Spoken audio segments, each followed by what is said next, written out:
boa tarde. Espero, depois de um especialista de rede, assim, vem alguém que é um generalista, fica mais difícil. Mas a minha ideia é falar sobre a internet das coisas. Acho que estamos perdendo o título ali, acho que tinha um título, onde a gente pretende explorar um pouco a situação do Brasil em relação à internet das coisas. E, claro, vou tentar falar um pouquinho a visão que tenho da internet das coisas e de um grupo que eu estou falando como Perception, que é a minha empresa, mas aqui, de certa maneira, eu estou representando duas. O Probe IT, que é um projeto da Comunidade Europeia que eu vou explicar, e um Fórum Brasileiro de Internet das Coisas que nós estamos criando e que eu vou estar falando no final também. Então, o que eu falo representa o meu entendimento, mas também estou usando as transparências do Probe IT e estarei falando do Fórum. Bom, o que eu pretendo falar é, muito brevemente, o que é a IoT, falar um pouquinho a minha visão do cenário brasileiro e as oportunidades que acho que existem para o Brasil, para, no final, falar um pouco sobre tipos de participação que podemos ter. Bom, o título de todas essas aí está perdido ali em cima. Eu não sei se... Acho que não consegue. Bom, o nome, Internet das Coisas, eu não queria que a gente ficasse numa discussão de nome. Vale Internet das Coisas, vale Internet do Futuro, vale computação ubíqua, computação pervasiva, M2M. Cada um desses representa alguma coisa, em que alguns deles, como a Internet do Futuro e o Internet das Coisas, pretendem que seja o nome. Também tem a Web das Coisas. O importante, na minha opinião, não é a internet. Nós estamos usando o nome Internet das Coisas, mas isso não exclui nenhuma. E as que acham que o outro nome inclui a Internet das Coisas está bom, os que acham que a Internet das Coisas inclui o outro nome também está bom. O importante, acho que é o conceito em que nós achamos que isso é o futuro da internet, com o nome que tiver, de Internet do Futuro ou das Coisas. E o que é que nós achamos? Que é um sistema de comunicação entre coisas que não precisa da intervenção humana, mas que pode ter. Por coisas, nós estamos definindo objetos, pessoas, animais, pode controlar o boi, pode... E o uso da internet, a expansão da internet, passa necessariamente por essa expansão da sua abrangência. Por isso, o coisas, na nossa opinião, representar bem o que estamos falando. Bom, aqui perdeu de novo. Isso aqui seria o panorama. Vamos, mais uma tentativa.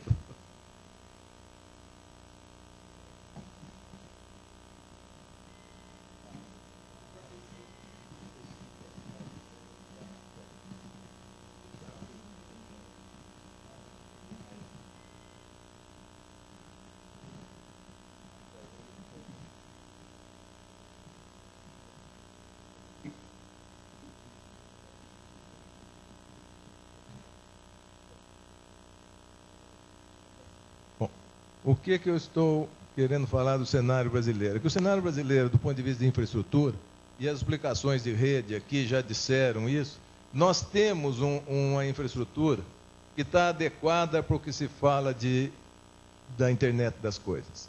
Nós temos uma boa infraestrutura de rede, celulares, o Brasil é um dos campeões de celulares, mesmo microeletrônica, é um dos programas que o país ficou para trás há muitos anos, se retomou com o CI Brasil, com a ativação da CEITEC. O grande coisa que se fala de cidades digitais, nós não temos muita coisa de cidades digitais, mas o Plano Nacional de Banda Larga e todo um trabalho que foi feito em cidades digitais, nos prepara para a cidade, para o Smart City, que eu vou falar na próxima. E os grandes projetos do governo, que já fazem muitos anos, que falam, um dia vão sair e vão fazer parte dessa infraestrutura. O Brasil vai estar utilizando grandes sistemas de identificação automática. Não vou falar nada das redes. Nesse cenário de internet das coisas, RFID, o Brasil está muito disparatado. Nós temos do Rio, com o sistema com a IBM, eu não vou passar o filminho aqui, mas realmente está ali adequado, onde a IBM e o Rio estão fazendo um projeto grandioso.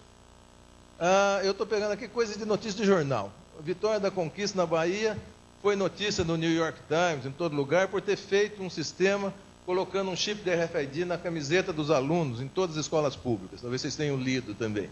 Mas acho que isso mostra o disparate. O do Rio, num centro de operações muito bem montado, o de Vitória da Conquista, que fez um sistema, uma ilha, vamos chamar assim, ele não é uma internet, mas que mostra que o Brasil quer seguir nessa linha.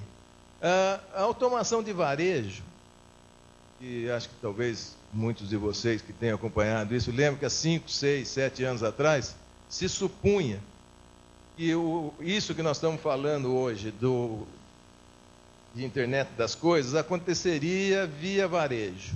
Havia filminhos passando por aí, que eram projetos também simulados pela comunidade europeia, naquele supermercado alemão, e isso não vingou, por uma questão de custos. Mas mesmo no Brasil, nós temos hoje, no varejo de confecções, já uma loja aqui e outra loja ali, quer dizer, há gente desenvolvendo, há um ecossistema começando a fazer, utilizando chips de RFID. Temos alguns laboratórios especializados aí, e me perdoem aqueles que eu não souber, que não coloquei aqui, mas pelo menos a HP com a Flextronics, no FIT e o CPQD fizeram laboratórios dedicados a RFID e estão começando a estudar questões da IoT, e várias universidades estão trabalhando nisso. O CEITEC está projetando chips de RFID em várias frequências e várias coisas. Então, tem um trabalho sendo feito, há uma percepção na comunidade brasileira já, mas ela não é coordenada. O trabalho mais coordenado que acho que temos são as colaborações com a comunidade europeia de várias instituições, o FIBRE, ou FIBRE, como prefere o Mike. Sei que eu estive na reunião lá, os europeus lá, que são franceses, coisa, eles falam mais FIBRE do que... Mas tem vários projetos com participação brasileira, e é interessante, parte do que está sendo feito em cada projeto, a gente fica sabendo mais lá do que aqui. Não tem havido uma divulgação aqui, até uma coordenação desse processo. Agora eu vou falar um pouco, como eu falei, das oportunidades. Depois eu volto a falar desse trabalho de união. A IoT está procurando uma killer application. Isso é a minha opinião, a opinião de algumas pessoas. E essa killer application, por enquanto, está sendo procurada em smart cities, que é onde, e é o que eu vou falar um pouco mais, porque é onde a comunidade europeia está investindo mais, e está sendo procurada em saúde, transporte de carga, grandes eventos sociais. Aqui no Brasil, toda vez que vem sendo discutido isso, se fala da Copa do Mundo e das Olimpíadas como possibilidade de um projeto que pudesse aglutinar as forças. Ainda não se encontrou a killer application. Nas cidades, os projetos que estão sendo feitos, principalmente Europa, Coreia e China, essas são aplicações principais que estão sendo faladas.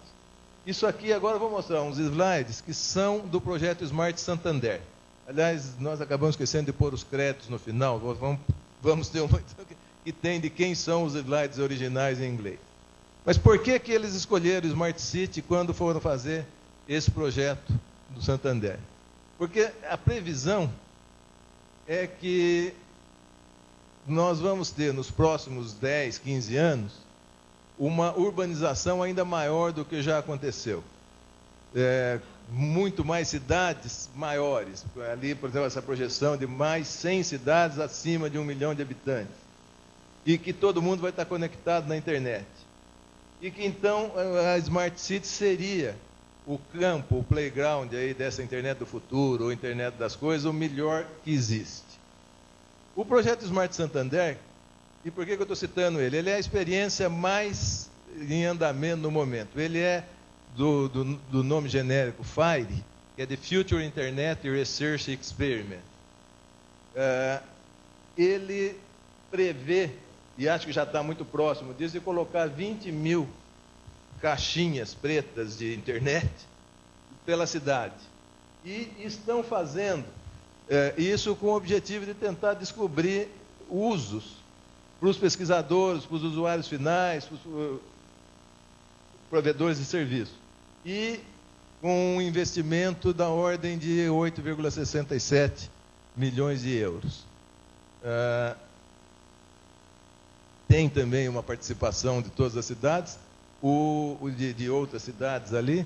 Nessa reunião que eu fui a semana passada, estava o prefeito de Santander, e que contou lá, estou falando a respeito dos aplicativos, que ele acabou de assinar um acordo com mais 22 cidades espanholas, incluindo Barcelona, que é uma das que está investindo muito, onde eles não vão ficar investindo separadamente mais. Isso é fora dos projetos europeus, que cada cidade está se comprometendo a apoiar o desenvolvimento que as outras já começaram, para não ficarem todas desenvolvendo a mesma coisa.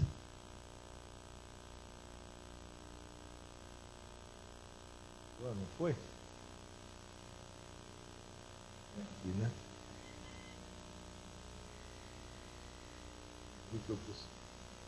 Santander está investindo mais nessas aplicações, o Smart Parking, e parking é de estacionamento mesmo de veículos, irrigação, turismo sustentável, transporte, monitorar o ambiente com poluição, barulho.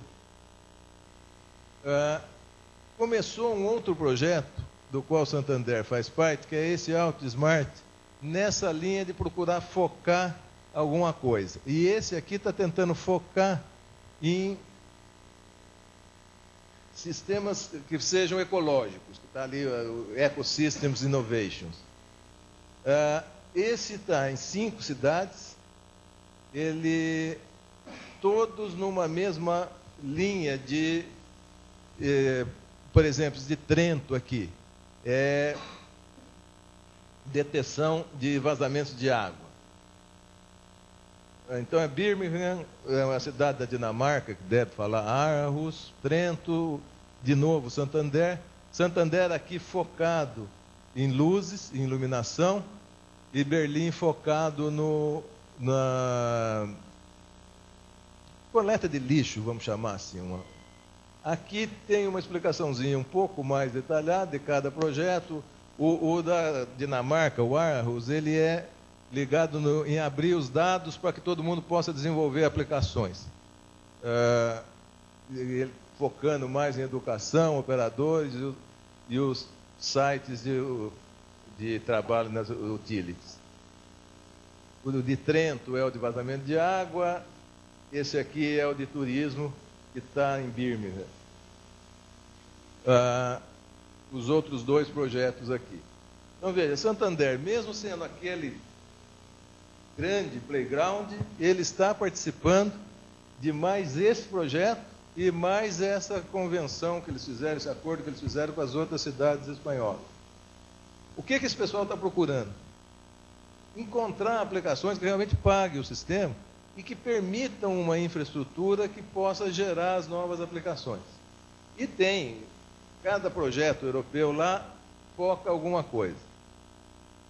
Tem muitos mais projetos. Bom, o que eu vou falar aqui agora é o que eu imagino que tenha um foco para as universidades e áreas de pesquisa. Do mesmo modo que o Marco falou das possibilidades de colaboração na rede, o nosso projeto Probe IT, ele tem a preocupação com como comparar diferentes sistemas de internet das coisas, o benchmarks ali, como é que poderia ser comparado um sistema com o outro. Que tipo de tecnologia, para minha aplicação, que tipo de uso eu deveria fazer, que são aqueles roadmaps, e os padrões, como é que eu vou medir se eu estou em conformidade com os padrões e se os sistemas são interoperáveis. A parte de redes já foi bastante falado aqui. E as necessidades, que os padrões têm que ser seguidos, e, portanto, temos que acompanhar internacionalmente. Então, essa participação internacional se nós, como país, queremos estar participando, não podemos nos fechar. Tem que estar tendo participação internacional. Não só de seguir os padrões, mas como de propor padrões propor coisas que estejam acontecendo. E aí acho que há oportunidades. Tá? Eu vou explicar um pouco o que o nosso projeto pretende fazer, mas que mostra, imagino eu, que é um campo que está muito em aberto. Então, bom, ele é um projeto da Comunidade Europeia também, tem a participação, como ele destaca aqui, isso aqui é o cartão de identidade do projeto.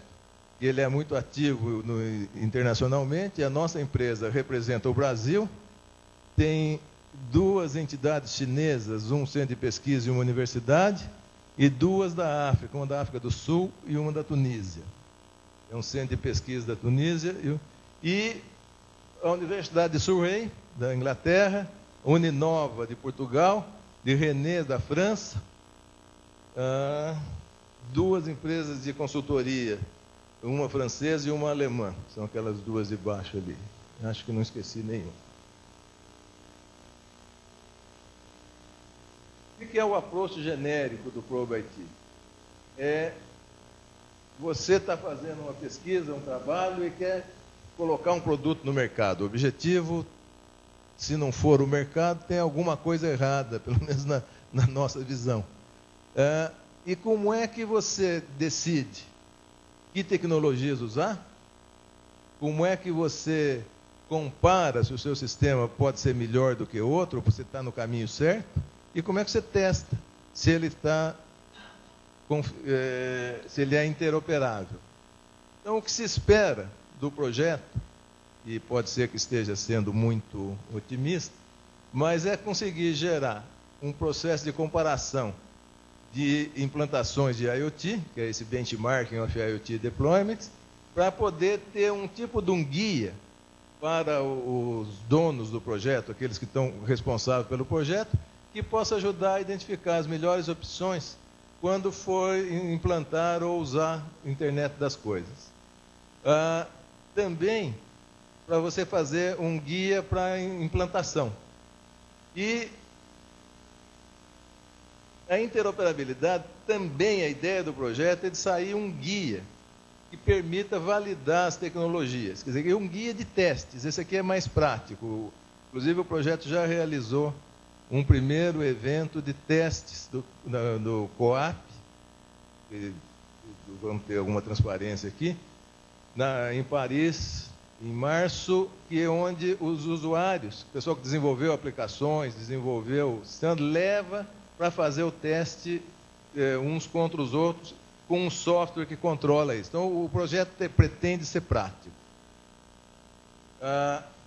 O benchmarking, como eu já falei, é tentar gerar uma tabela, um guia, para que possa você verificar se o seu sistema está indo na direção correta. Isso é muito difícil, ele vai ser baseado em entrevistas, em pesquisas com sistemas que estejam sendo desenvolvidos. E aí é uma das coisas que vai ser pedida a participação nos vários países. Um dos objetivos de ter vários países participando é que possa se fazer um levantamento do que está sendo feito, para que possa ter elementos confiáveis para um padrão de teste, de comparação. Isso vai ser feito pensando-se nesses 4 vertentes do usuário, dos desenvolvedores de tecnologia, dos sponsors, quer dizer, quem está precisando dos sistemas, e dos responsáveis por fazer uma política de uso. Então, a ideia dessa comparação é que seja feita olhando por esses ângulos diferentes, para não ficar por um uso só. E que seriam feitos, nesses levantamentos, aquelas 4, os policymakers, os sponsors, os desenvolvedores e os usuários, nesses itens que estamos falando, desde tecnologia a os aspectos sociológicos e ambientais. Ou seja, a ideia é tentar fazer um levantamento que permita a comparação em diferentes coisas. E aí, o que se espera ter? Que um cliente, ou quem precisa do sistema, possa responder a pergunta: como é que eu posso selecionar a tecnologia correta no meu desenvolvimento de IoT? se eu sou um provedor de soluções, que tecnologias eu deveria desenvolver para suportar o cliente no futuro? E que tecnologias estratégicas, se for alguém ligado a governo e coisa, que deveria promover, subsidiar. Ou seja, é bastante ambiciosa a meta, e para isso que nós vamos estar falando também de pedir, aqui falando um pouco, pedir apoio no sentido de colaborações. Falando de interoperabilidade, a interoperabilidade ela se dá em vários níveis, como eu vou estar mostrando nas duas transparências que se seguem. Mas, enfim, a ideia até o produto, mesmo tendo os padrões e que vai seguir, sempre vai ter que responder as perguntas. Como é que eu especifico isso? Como é que eu valido? Porque se não se fizer isso, num sistema, por isso que chama de internet, e que tem que falar com o mundo, não vai funcionar. Quer dizer, se a Coca-Cola amanhã resolver fazer um sistema que vai identificar suas latinhas, e a Nestlé que vai identificar seu sorvete, supondo que o preço tenha caído, e esses sistemas não se falarem entre si, não forem interoperáveis, nós não vamos ter, vai ser uma loucura de um ponto de vista comercial, e não vai ter uma redução de custos, você não vai ter um ganho de produtividade. Aqui detalha um pouco mais, falando dos tipos de... Essa tabela aqui é um pouco confusa, mas aqui mostra os padrões, e aqui a parte física, e que tipos de testes devem ser feitos para conseguir essa interoperabilidade. Essa outra aqui é um pouco mais fácil de entender, mas realmente ela está mostrando que tem mais níveis de interoperabilidade até do que os que nós vamos estar testando. A ideia do projeto é falar da interoperabilidade técnica e da semântica. Por que está a semântica aí? Porque esse está sendo um dos grandes problemas nessa conversa do mundo, esse M2M, que é um ramo à parte ou é um ramo dentro dela, tanto faz, mas o coordenador técnico do nosso projeto também está coordenando um grupo dos outros projetos da Comunidade Europeia, incluindo os de M2M, para essa parte de semântica. E eu espero que alguém aqui consiga explicar melhor do que eu estou explicando. Mas é a mesma questão da interoperabilidade, aí na questão dos comandos e na discussão entre sistemas. Aqui é mais um lembrete do por que precisa disso. Porque você pode ter um sistema, ou dois sistemas, feitos em locais diferentes, que ambos sigam certinho os padrões e que não conversem entre si. É aquela primeira coisa. Aqui você pode ser, os dois são absolutamente coerentes com os padrões, mas não conversam entre si. Então, vai dar um problema na rede. E você pode ter sistemas que não sejam coerentes com os padrões, mas conversem entre si. Então, um teste de interoperabilidade, ele não pode só verificar se eles conversam, ou também não pode só verificar se estão de acordo com os padrões. Então, esse é o lembrete aqui. Isso é quase que uma lista de pontos em aberto, na opinião dos técnicos do nosso projeto, que precisam de apoio e precisam de desenvolvimento, e que a comunidade europeia provavelmente vai estar abrindo projetos nessas áreas. Mas há uma necessidade de melhorar quase tudo. Então, nas especificações, nos métodos de desenvolver os testes, o approach horizontal ou o approach vertical, enfim, tem uma série de pontos que, a hora que nós começamos, o grupo começou a trabalhar nisso aí, está se descobrindo que precisa de mais coisa a ser feita, que o projeto não engloba, mas que são oportunidades em aberto para quem estiver trabalhando nisso. Bom, aqui, o nosso projeto, nós somos para o Brasil o ponto de contato, o ponto de apoio. Vai ter o meu e-mail, vai ter...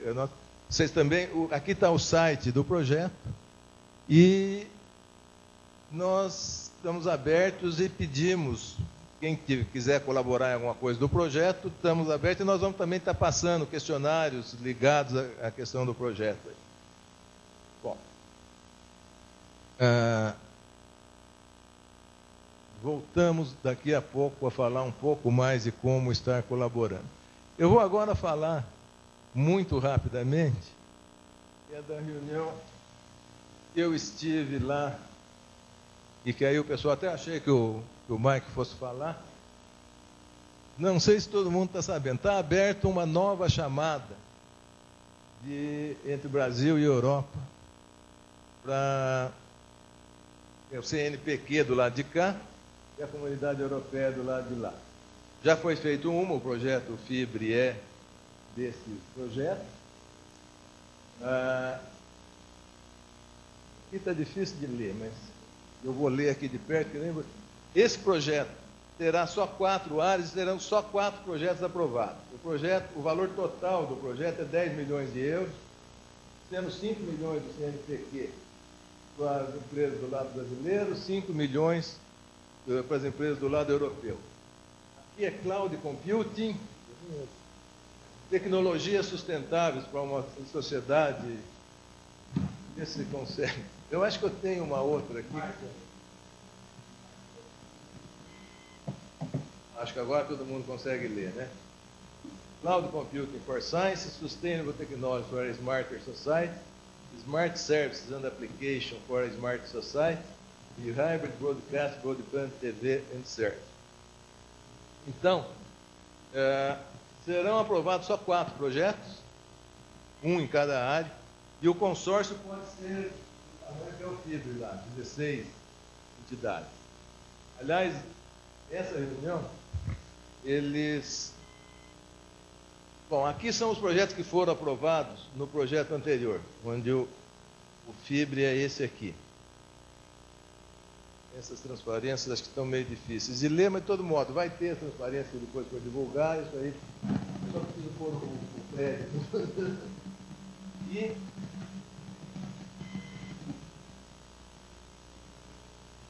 Então, esses são os projetos que estão em andamento no momento, que são os 5 projetos, eles encontram todos. No projeto anterior, na chamada anterior, eram 5 áreas e foi aprovado um de cada. Eles ficaram preocupados, e aí, como não tinha quase ninguém do Brasil, eu estou passando essa mensagem, que da outra vez, para 5 projetos, teve 45 projetos. Eles gostariam que houvesse uma união maior de apresentar, claro, projetos bons, mas para que não ficasse tanta gente de fora. O que eles estão dizendo vai ser como foi da outra vez, um projeto por... essa aqui é a reunião em que tinha 2 representantes do Brasil para visitar lá, o Moacir, que infelizmente o voo dele foi cancelado, imagina, faliu a companhia 2 dias antes.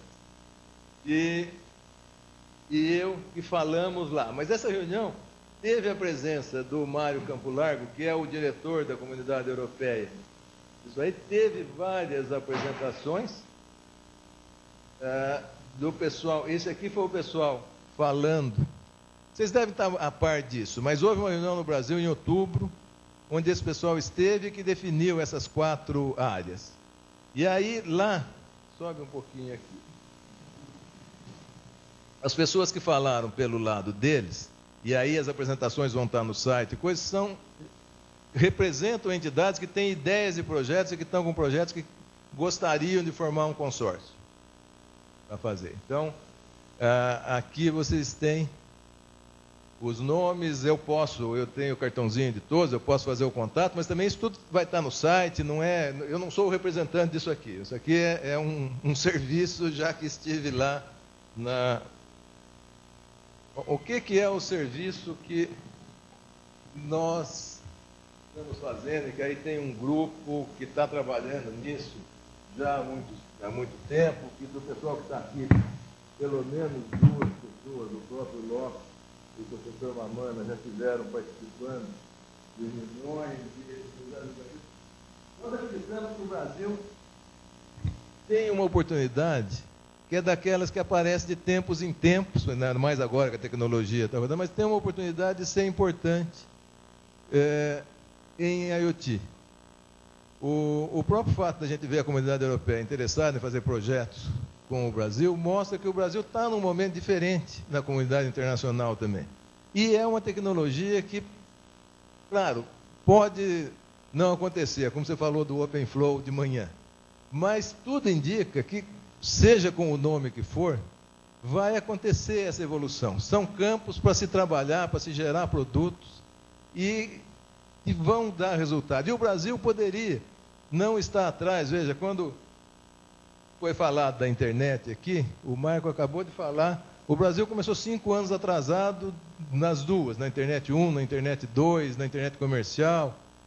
Aqui nós estamos mais próximos de estar passo a passo. Agora, não é ainda um consenso. É um trabalho que precisa ser feito. E nós, então, num trabalho que nós criamos esse fórum de competitividade, nós estamos procurando atrair, primeiro, claro, que acredite que isso é uma oportunidade. Segundo, que acredite que o Brasil precisa aproveitar esse tipo de oportunidade e direcionar o seu investimento. Onde, então, nós acreditamos que a IoT, ou o nome que cada um quiser dar, é o futuro próximo da expansão da internet, que agora é o momento do Brasil estimular o uso disso e o desenvolvimento, e que nós precisamos desenvolver, nós, Brasil, desenvolver uma agenda estratégica de pesquisa, desenvolvimento e inovação, que deveria, aqui a gente tenta ser um pouco mais concreto, criar alguns projetos, que não precisam ser muitos, de ampla aplicação, que possa ter um volume e que sirva para outros desenvolvimentos menores, que gere equipamentos, que gere softwares, que gere trabalhos de pesquisa para todo mundo, e, claro, formar recursos humanos, porque se não tiver recursos humanos também não se faz nada. É uma oportunidade? Sim. Veja, esse fórum tem ali o site, nós já tivemos várias reuniões, nós temos tido reuniões em São Paulo. Eu vou estar, pelo menos para aqueles que conversaram aqui, nós vamos estar mandando e-mail, mostrando, mas é algo que é um trabalho sem fim lucrativo para ninguém. Não tem nenhuma empresa, até porque, por enquanto, é um campo novo. As empresas são as empresas de rede, aquelas que estão mais atrás. Então, é um trabalho de acreditar e de propor ideias. Então, se vocês gostarem e acreditarem, por favor, nós queremos ideias, queremos sugestões de como fazer o Brasil acordar para isso aí. Era isso que eu queria falar.